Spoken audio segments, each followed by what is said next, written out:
Good morning, everybody. Welcome to Texas Angling Family. We're out here on Lake Granbury, Texas, trying to catch some early morning fish with our topwater lures. Right now we're using the Rebel Popar, and hopefully we'll get some good video for you.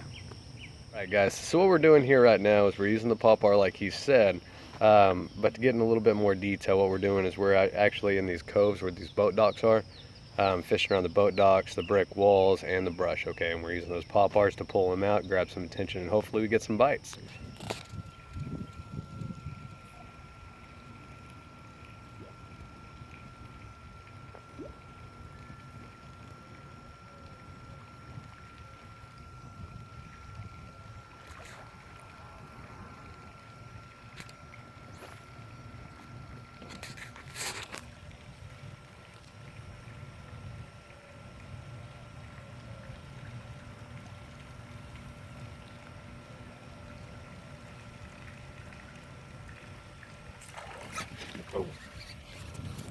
And he's got one. Looks like a perch, maybe? Nope, little bass. Oh, it's a cutie. Yeah. First catch of the day, guys, on the Popar. My drag is set way too low. We're about to drift into this dock over here, but I'm trying to get as much video as I can. Let's see if I can stop us real quick. So he took a pretty good chunk out of this one. He hit that right over there by the grass, and I threw it up in that cove pretty good. He hit pretty hard.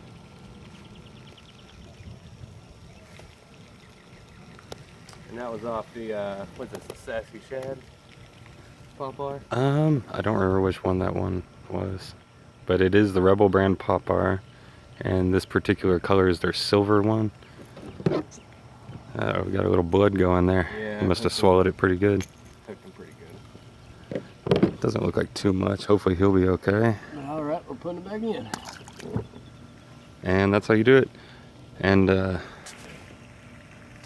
like I've said before, a lot of people say that in the summer you can't catch them up shallow anymore. You got to go and start using your deep diving crankbaits and fishing along the bottom. But they're still here, especially in the morning. That is the Popar I'm using. You just got to stick with it and be patient, and eventually you'll get some hits. And we've got the second one. It was like 2 casts after the first. Oh, that's a better one. Yeah, look at that. Got a fatty. Nice. There we go. That was again on the Rebel Popar, and it was right up in that little cove area right there. Just threw it to the back of it and started working it through, and that's what we got. That looks like a 2-pounder right there. Yeah. Yeah. Another problem that people have is whenever they catch one fish, they like to leave that spot because that's the only fish that's in that small area. And you're not supposed to do that. You're supposed to stay in that one spot, and you're supposed to hit it a few times at different angles, which is called like a fan angle.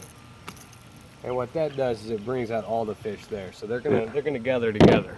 Just like most fish, they do travel in schools. And, you know, people think that a little splashing in the water is going to scare them away, but they're used to splashing. Fish are jumping everywhere. Fish are chasing things around. They don't get too spooked. So, there you go. That's a nice one. Yeah, ain't too bad, right? Put them in the water. We took a little break there for a bit to use the restroom. And we now have our 4th fish of the day. Once again on the Popar. We're still doing the topwater in the shades. Move it over to the right, Cameron. On the other side of you. The sun's in the other direction. There we go. Not, you know, it's a small one, but we're still catching them. So stay tuned and hopefully we'll get you some more. Right, so it's 8:14. Sun's starting to come up a little bit, but we still have a lot of shade back here in these secluded areas under the trees and up along the docks. Sorry for the close-up there. And so we're going to stay here for a little bit more. Still working these topwaters. Trying to get the last of that morning bite going. And hopefully we'll get some good action for you going. Number 5 on the Popar this morning. See if we can get him to turn it sideways so we can see it. That's not too bad. Maybe a pound. Not a keeper or anything, but there it is.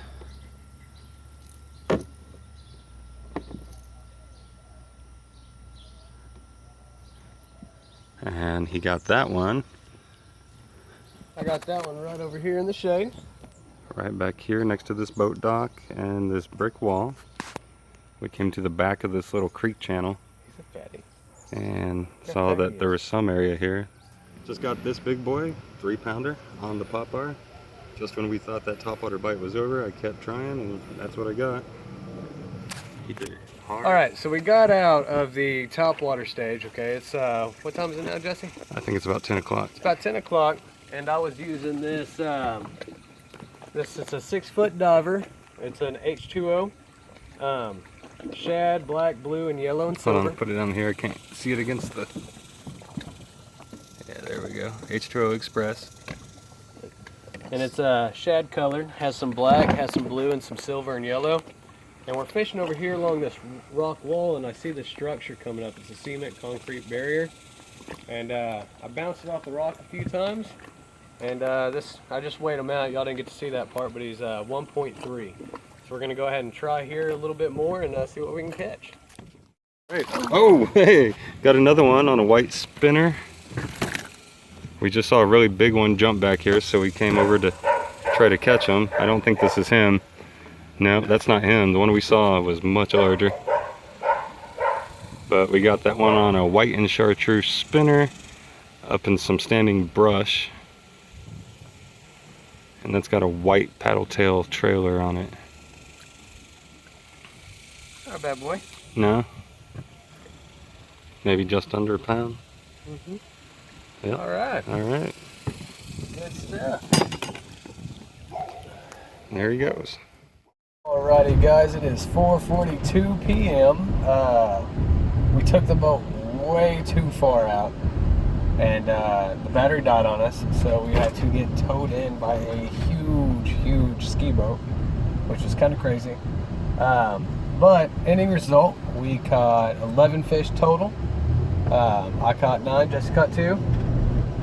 The majority was off of the pop-bars, and the other 4 were off of the spinner bait with a Colorado blade on it with the what was that tracer called? it. That was a Yum paddle tail trailer. It was a Yum paddle tail trailer. It was pretty good. Cut them all off docks and some thin areas. So we'll be back.